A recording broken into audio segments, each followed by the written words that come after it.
तो जो देखिए आई बिलीव आप लोगों ने ये क्वेश्चन डेफिनेटली एंजॉय किया होगा। I again if you ask me I will definitely से इट्स अ गुड क्वेश्चन, ठीक है, एंड आई बिलीव आप लोग एग्री करेंगे। तो सीरीज़ का क्वेश्चन है, डेफिनेटली आपको ये बात पता होगी कि जब भी सीरीज़ का क्वेश्चन आए, यदि आप डायरेक्ट फॉर्मूला लगाने की स्थिति पे नहीं हैं तो the first step is to write the general term. तो बताइए यहाँ पे यदि हम यहाँ पे लिखते हैं rth टर्म, तो वो rth टर्म आपका क्या आएगा? तो ये मान लीजिए देखिए ये है आपका फर्स्ट, सेकंड, थर्ड। आप यहाँ पे ये देखिए ऊपर 3 टर्म है तो नीचे 4 फैक्टोरियल है, पावर भी 4 है, ठीक है। तो considering that if I right it here 1 × 3 × 5 and ये सारे और टर्म्स हैं, इसका rth टर्म हो जाएगा 2r - 1, है ना। और नीचे चूंकि एक एक्स्ट्रा है तो ये हो जाएगा r + 1 फैक्टोरियल आई बिलीव, क्यों बच्चों? ठीक है, r + 1 factorial into 1/2 raise to the power r + 1। ये आया आपका यहाँ पर rth टर्म यहाँ, ठीक है। So that's the rth term here. अब यहाँ पे जो हो रहा है वो ये है कि देखिए फिर से सीरीज सॉल्व करनी है, rth टर्म है। तो जब कोई भी मेथड काम ना करे, हम लोग मेथड पता ही कितने स्टैंडर्ड में, समेशन रूल्स पता है, वीएन मेथड पता है, मेथड ऑफ डिफरेंस पता है, फिर कुछ स्टैंडर्ड सीरीज है वो पता है, but the most important one which I think is and which I always try to apply if I can't apply in standard method is and that is VN method. VN method मतलब in general उसका statement ये है, if you can break the general term as a difference of 2 terms. याद आ गया होगा आपको, ऐसे बहुत सारे क्वेश्चन आप लोगों ने बहुत अच्छे अच्छे क्वेश्चन इनवर्स ट्रिग्नोमेट्री की सीरीज के भी और अलग अलग जगह किए होंगे।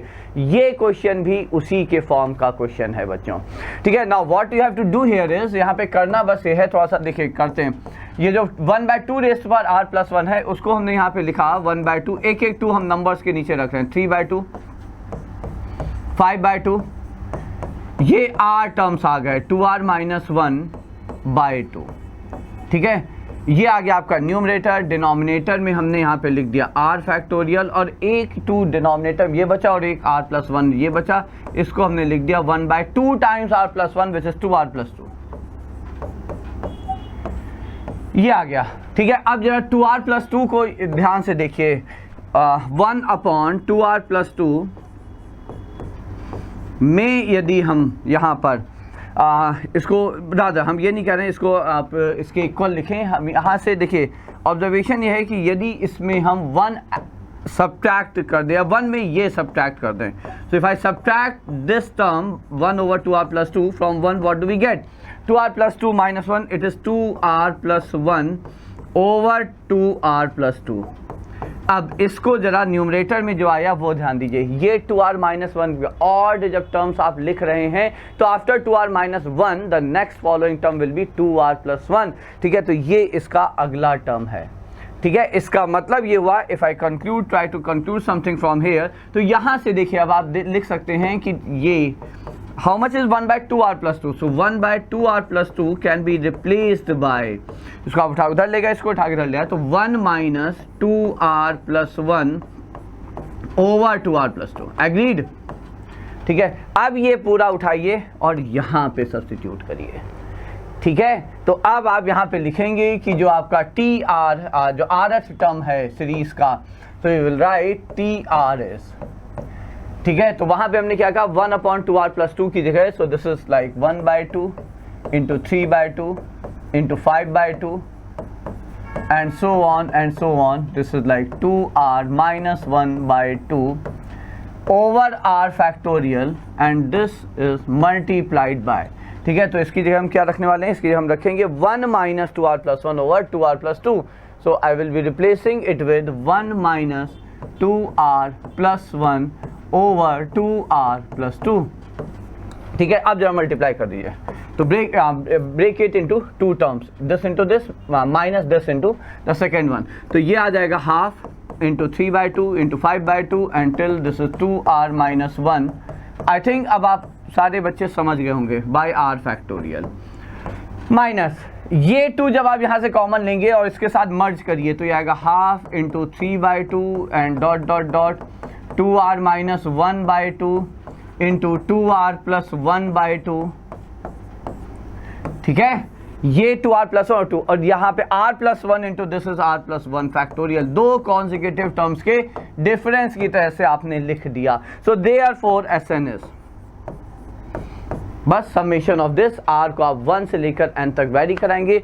तो जब आपने r को यहाँ पे 1 रखा, एक अदर सॉल्व करते हैं, जब आप r को 1 रखेंगे तो ये हाफ हो जाएगा माइनस, ठीक है, यहाँ पे 1 रखा तो दिस विल बी 2r + 1, ठीक है, तो हाफ इंटू 3/2, तो ये हो जाएगा half into 3/2 over and this is 2 factorial plus, फिर जब आप 2 रखेंगे तो यहाँ पे 2 टर्म आएंगे, half into 3/2 over 2 factorial minus half into 3/2 इंटू 5/2 over 3 factorial dot dot dot, ठीक है। जब फाइनाइट नंबर ऑफ टर्म्स हैं तो हमें ये याद रखना होगा कि जब भी इस तरह का फॉर्म आता है, जितने टर्म आपके इनिशियली बचे, बिगनिंग में बचे, उतने ही टर्म लास्ट में बचेंगे, और जो साइन जैसे यहाँ पे आप देख रहे हैं पहला जो टर्म कैंसिल हो ये है, that means we are going to left with this term, तो पॉजिटिव साइन के साथ एक टर्म बचा है, तो इसका मतलब एक टर्म बचा है पॉजिटिव साइन के साथ, तो that means you are going to get exactly one term in the end with negative sign, ठीक है। और ये टर्म किससे आया है, जो पहला टर्म इससे आया है, तो इसका मतलब जो बचेगा निगेटिव साइन के साथ वो जब n यहाँ पे रखेंगे तो इससे आएगा, ठीक है। So final answer in that case will be half minus, तो ये हो जाएगा आपका Sn is equal to half minus and this entire thing 1/2 3/2 and dot dot dot 2n + 1, this is into of course 2n + 1/2 over n + 1 factorial, ये हो जाएगा आपका final यहाँ पे आंसर, ठीक है। एक बार आप लोग चेक कर लीजिएगा, आई डोंट थिंक यहाँ पे कोई कैलकुलेशन मिस्टेक हमें नहीं लग रहा है कोई हुई होगी, बट स्टिल ठीक है, इंपॉर्टेंट है यहाँ पे ये मैथड, ठीक है। तो ये भी एक तरीका है जो आप दिमाग में रखिएगा, है ना, कि इस तरह का कोई फॉर्म आए तो हम उसे, ये जो एक टर्म हमें यहाँ पे बच रहा है, इसको हम ब्रेक करके दो टर्म में लिख सकते हैं बच्चों, okay. So that was the solution of this question here.